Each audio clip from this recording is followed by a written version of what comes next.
नमस्कार दोस्तों, बहुत बहुत स्वागत है आपका अपने चैनल स्टडी 92 पर। मेरा नाम अमरीश कुमार। दोस्तों, आज मैं आप लोगों के सामने भूगोल के अध्याय 5 बिहार कृषि एवं वन संसाधन के महत्वपूर्ण प्रश्न और उत्तर लेकर आया हूं। इसके पहले मैंने ऑलरेडी एक वीडियो बना रखा है जो मोस्ट इंपोर्टेंट टॉपिक था। तो चलिए दोस्तों, मैं वीडियो को स्टार्ट करता हूं। पहला है दोस्तों, प्रश्न आपके सामने है कि कृषि बिहार की अर्थव्यवस्था की रीढ़ है, कैसे व्याख्या करें। दोस्तों, ये बार बार बोर्ड में पूछा है प्रश्न कि कृषि बिहार की अर्थव्यवस्था की रीढ़ है, व्याख्या करें। तो चलिए दोस्तों, मैं इसका आंसर बता देता हूं। तो दोस्तों, अगर इस चैनल पर आप नए हैं तो चैनल को जरूर सब्सक्राइब करिएगा, बेल आइकन को प्रेस करिएगा, क्योंकि पहला मेरा वीडियो आपके पास पहुंच सके। तो चलिए दोस्तों, आंसर मैं आप लोगों को बता देता हूं। बिहार एक कृषि प्रधान राज्य है। यह बात बिल्कुल सत्य है कि बिहार एक कृषि प्रधान राज्य है। यहाँ की लगभग 60% भूमि पर कृषि कार्य की जाती है। दोस्तों, बिहार एक कृषि प्रधान राज्य है। यहाँ की लगभग 60% भूमि पर कृषि की जाती है। बिहार राज्य में कृषि ही अब महत्वपूर्ण है। यहाँ भदई, अगहनी, रबी एवं गर्मा की चारों फसलें प्राप्त की जाती है। दोस्तों, बात सत्य है कि बिहार में 4 प्रकार के फसल रोपी जाती है। कौन कौन से दोस्तों? भदई फसल, अगहनी फसल, रबी फसल और गर्मा फसल। उसके बाद दोस्तों है, बिहार देश का तीसरा बड़ा सब्जी एवं सबसे बड़ा अमरूद एवं लीची उत्पादन राज्य है। इसलिए निश्चित रूप से कृषि बिहार की अर्थव्यवस्था की रीढ़ है। दोस्तों, अगर अच्छी लगी हो मेरी वीडियो तो इसे जरूर लिखिएगा और ज़्यादा से ज़्यादा बिहार बोर्ड में नंबर लाने की कोशिश करिएगा, क्योंकि मैं जो भी प्रश्न कराता हूं आप लोगों के सामने वो बिहार मॉडल के आधारित होता है और बिहार में बार बार यह प्रश्न रिपीट हो चुका है। तो दोस्तों, नोटबुक निकाले और मेरे कराए गए प्रश्न को भली भांति लिखते चले। चलिए दोस्तों, फिर दूसरा है, ये भी बहुत अच्छा प्रश्न है दोस्तों, कि नदी घाटी परियोजनाओं के मुख्य उद्देश्यों को लिखे। दोस्तों, नदी घाटी परियोजनाओं के मुख्य उद्देश्यों को लिखे। तो मैं आंसर आप लोगों को बता दूं दोस्तों कि नदी घाटी परियोजनाओं के कई उद्देश्य होते हैं, इसलिए इन्हें बहुउद्देशीय परियोजना भी कहा जाता है। दोस्तों, नदी घाटी परियोजना को भी क्या नाम से जाना जाता है? बहुउद्देशीय परियोजना के नाम से भी जाना जाता है। कुछ मुख्य उद्देश्य इस प्रकार हैं। तो चलिए दोस्तों, मैं इसका उद्देश्य बता दूं आप लोगों को। चलिए दोस्तों, पहला उद्देश्य है मेरा बाढ़ नियंत्रण, सिंचाई की सुविधा। तीसरा है दोस्तों जल विद्युत उत्पादन।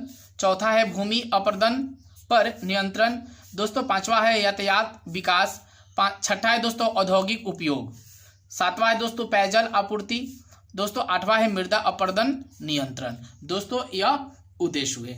तो चलिए दोस्तों, फिर आगे हम चलते हैं प्रश्न पे कि बिहार के किस भाग में सिंचाई की आवश्यकता है और क्यों। दोस्तों, यह प्रश्न है, बहुत अच्छा है। बिहार के किस भाग में सिंचाई की आवश्यकता है और क्यों।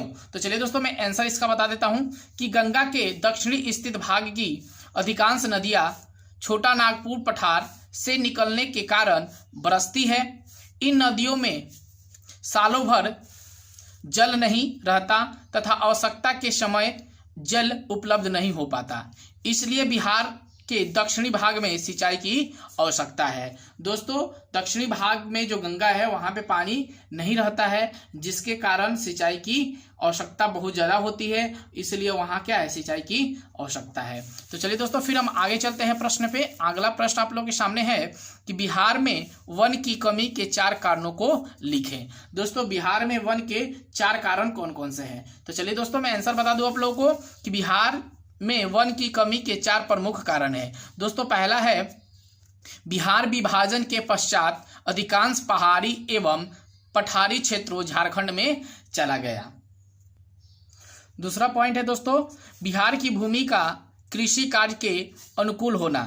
तीसरा पॉइंट है दोस्तों विकास कार्यों के लिए विद्यमान वनों का कटाव। दोस्तों, चौथा पॉइंट है वन महत्व संबंधी जागरूकता की कमी। चलिए तो फिर हम आगे चलते हैं प्रश्न की ओर। सूक्ष्म पतझड़ वन का संक्षेप में उल्लेख करें। तो दोस्तों, इसका आंसर हुआ बिहार में पतझड़ वनों की प्रधानता है, जिनमें सूक्ष्म पतझड़ वन पूर्वी मध्यवर्ती भाग तथा दक्षिण पूर्वी पठारी भागों में पाई जाती है। सर्वाधिक विस्तार इस वन का इस वन का कैमूर एवं रोहतास जिले से मिलता है, जिसके अंतर्गत खैर, पलास, महुआ, अमलतास, शीशम, नीम, हरे बेहरा के वृक्ष पाए जाते हैं। शुष्क पतझड़ के वृक्ष कौन कौन से पाए जाते हैं? तो दोस्तों याद रखिएगा कि खैर पाया जाता है, पलास पाया जाता है, महुआ पाया जाता है, अमलतास पाया जाता है, शीशम पाया जाता है, नीम पाया जाता है, हरे बेहरा पाया जाता है, वृक्ष इसके पाए जाते हैं। तो दोस्तों ये क्लियर हुआ। फिर हम आगे चलते हैं, बहुत ही इंपॉर्टेंट प्रश्न है जो बोर्ड में बार बार पूछा करता है। तो दोस्तों है कि अब्रक कहाँ मिलता है। दोस्तों एक प्रश्न हुआ अब्रक कहाँ मिलता है, दूसरा प्रश्न इसके उपयोग को लिखे। तो दोस्तों मैं आंसर आप लोगों को बता दूं कि अब्रक कहाँ मिलता है और इसके उपयोग। अधात्विक खनिज में अब्रक महत्वपूर्ण है। दोस्तों याद रखिएगा अब्रक कौन सा है, तो खनिज कौन सा है, तो अधात्विक खनिज है। बिहार में इसका कुल भंडार 60.35 हजार मैट्रिक टन है। दोस्तों यहां से ऑब्जेक्टिव भी निकल के बाहर आता है कि अब्रक जो है वह कौन से धातु है, तो दोस्तों याद रखिएगा का अधात्विक है। बिहार में कुल अब्रक का भंडार कितना है दोस्तों, तो याद रखिएगा 60.35 हजार मैट्रिक टन। अब इसके कौन कौन से जिले में सबसे ज्यादा उत्पादन होता है, तो दोस्तों याद रखिएगा नवादा जिला है, जमुई जिला है, वंका जिला है। ये 3 जिला है जो सबसे ज्यादा अब्रक मिलता है। उसके बाद अब दोस्तों उपयोग इसके हम बता देते हैं कि इसका उपयोग क्या क्या होता है। तो दोस्तों देखिए बिजली उत्पादन में इसका उपयोग किया जाता है। पहला दोस्तों है कि बिजली उत्पादन में अब्रक का उपयोग किया जाता है। उसके बाद वायुयान उद्योग में इसका उपयोग किया जाता है। और तीसरा दोस्तों है खिलौना उद्योग में इसका प्रयोग किया जाता है।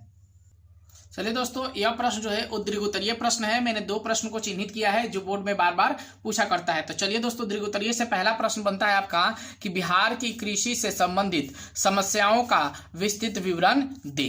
दोस्तों फिर क्वेश्चन बोल देता हूं कि बिहार की कृषि से संबंधित समस्याओं का विस्तृत विवरण दे। तो दोस्तों इसका आंसर मैं आप लोगों के सामने बता दूं कि बिहार एक कृषि प्रधान राज्य है। यहाँ की 80% आबादी कृषि पर निर्भर करती है। इसका तात्पर्य यह है कि राज्य की दृष्टि से कई समस्या है। तो दोस्तों अब मैं समस्या के बारे में आप लोगों के सामने बता दूं कि समस्या कौन कौन सी है। चलिए पहला है दोस्तों खेतों का अविभाजन एवं अपखंडन। दोस्तों याद रखिएगा खेतों का अविभाजन एवं अपखंडन। तीव्र गति से बढ़ती जा रही जनसंख्या एवं परिवार के कारण बंटवारे को लेकर खेतों का उपविभाजन एवं अपखंडन होता जा रहा है। पहला दोस्तों बिहार में कृषि संबंधित समस्या है खेतों का अविभाजन एवं अपघटन।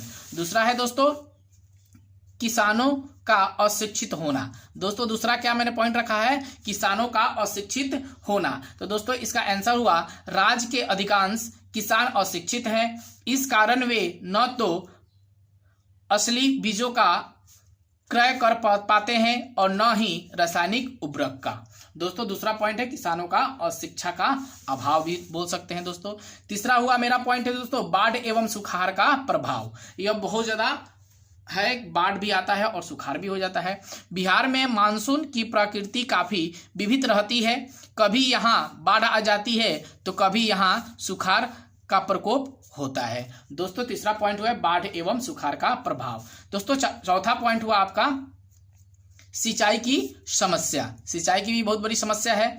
बाढ़ और सूखाग्रस्त क्षेत्र होने के बावजूद राज्य में कृषि के विकास के लिए अभी तक सिंचाई की सुविधा उपलब्ध नहीं है। शेष भाग सिंचाई से वंचित है। दोस्तों यह मेरा प्रश्न हुआ दीर्घोत्तरीय। अब चलिए मैं दूसरा दीर्घोत्तरीय प्रश्न आप लोगों को बता दूं। चलिए दोस्तों दूसरा प्रश्न है कि बिहार के वन जीवों के संरक्षण पर एक निबंध लिखे। दोस्तों ये बार बार बोर्ड में रिपीट हो चुका है, बिहार के वन जीवों के संरक्षण पर एक निबंध लिखे। तो दोस्तों इसका आंसर हुआ बिहार के कुल क्षेत्रफल के मात्र 7% भूमि पर वन का विस्तार पाया जाता है। यहाँ मुख्य रूप से पतझड़ प्रकार के वन मिलते हैं तथा उसी के अनुरूप वन जीव भी पाए जाते हैं। प्राचीन काल के कई ऐसे क्षेत्र आज वन विहीन हो चुके हैं। जहां वन का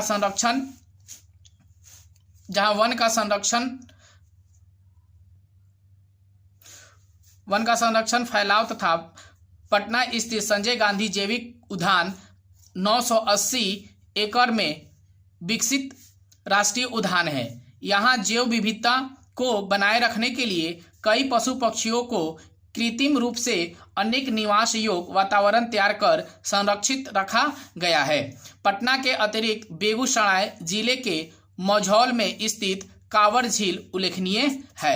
दोस्तों याद रखिएगा, यहाँ से ऑब्जेक्टिव क्वेश्चन भी बन के आता है कि पटना के अतिरिक्त कौन कौन से कांवर झील, कहाँ पे कांवर झील है। तो दोस्तों याद रखिएगा कि बेगूसराय में कांवर झील है, मझौले में स्थित कांवर झील है, याद रखिएगा दोस्तों। फिर अगला मैं चलता हूँ, फिर थोड़ा सा है प्रश्न उत्तर दोस्तों कि राज्य में वन जीवों के संरक्षण के लिए वन पर्यावरण तथा जल संसाधन विकास विभाग कार्यरत है।